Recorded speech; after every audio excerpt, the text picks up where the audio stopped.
I am one of those people that really truly genuinely love beans, and I have different ways I make beans, but this one tops it for me. It is so good, so tasty, so fishy, and I absolutely love it. So let me show you how to make the best beans ever. For this recipe, you only need a few things. We need some scotch bonnet, we need some smoked fish. This is mackerel fish, by the way. You can also use other types of fish. We have some crayfish powder, we have onions. You guys know I love my onions. We're going to be using some tomato and tatashe for this. And honestly, I don't pick the type of beans that I use. Any beans that I have available is what I use, but I know that I typically go for butter beans whenever I'm at the supermarket. So use any type of beans that you have. Oloyin, olotu, anyone works.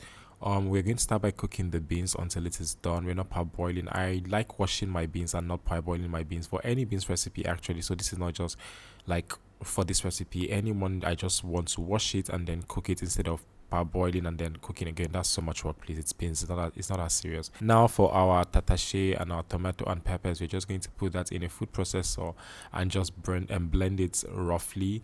We don't want it to be like a smooth paste. You can do that if you want to, but that's not the way that I would go with this particular recipe. So you just want like a rough blend, nothing too serious, just exactly like this, and then you can set that aside. Again, you guys know I love onions. If you don't love onions, I don't know what to do with you. I'm also just going to chop this. You can see this chopper, you guys. I already said it. It's about to be my most used gadget of 2025. I'm using it for everything and anything, and I absolutely love it. This is what our beans looks like after cooking. I only added onions and pepper to this for flavor, nothing else. So you can decide to skip that. Now in another pot, you're going to add some vegetable oil. Yes, we are not using palm oil for this recipe. We're going to add some vegetable oil. Let that heat up before adding some onion. Then we're going to go in with our pepper mix. You can see again, this is everything is fast. All you want to do now is stir this and then allow this to cook until you start to see the oil float on top. Then you can proceed to do anything else, but for now you're just going to let that cook. Then you're going to go in with the fish, and then I'm going to go in with Ponmon. I kind of decided on this Ponmon midway, that's why you're just seeing it now, and you don't have to use Ponmon if you don't have Ponmon. And you can also decide to use more fish or different types of fish if you have that and if you want that. I'm going to add crayfish powder to this. I don't like adding all of it at once. I like to add again at the end. So now I'm just going to stir again and then allow to cook for a couple more minutes. While we're here, you guys, in case it's the first time you're hearing my voice or in case it's the first time you're seeing a video from my channel, hi everyone, my name is Daniel. I am a digital content creator and YouTuber based in Lagos, Nigeria.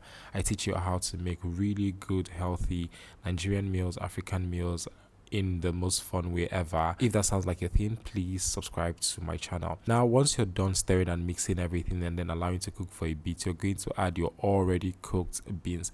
And honestly, this is it. You don't have to do too much. One thing I like to do though that I did not do here is to add spring onions and bell peppers. I know that like it sounds extra, but it kind of works. Not kind of, it actually does work. So once you're done mixing, just reduce the heat or even turn it off if you're using cast iron like me, and that's it. Add the other part of the crayfish powder. This is it. Beans is done. If you don't love beans, try this recipe and then come back to give your testimony. If you do love beans, try it and come back to give your testimony. Also, if you know this method of cooking, please let me know in the comments. I want to know if you have different ways that you make your beans different from what I have done here. Please let me know. I always want to learn. Like I said, I love beans so much, so no knowledge on beans is a waste, actually, generally. So I'm gonna see you guys in my next video. Bye guys.